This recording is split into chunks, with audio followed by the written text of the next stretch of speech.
நன்றி. சரி அண்ணா, அப்படியானால் துறவரத்தில் வாழ்பவர்களால் இந்த உலகிற்கு பயன் என்ன? நன்றாக கேட்டாய்.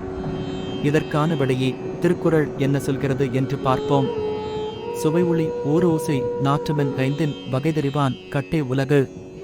இதன் சொற்பொருள்: சுவை, ஒளி, ஊறு, ஓசை, நாற்றம் என்று கூறப்படும் ஐம்புலன்களின் இயல்பை உணர்ந்து அவற்றை அடக்கியாளும் திறன் கொண்டவர்களின் வசப்பட்டதே இவ்வுலகம்.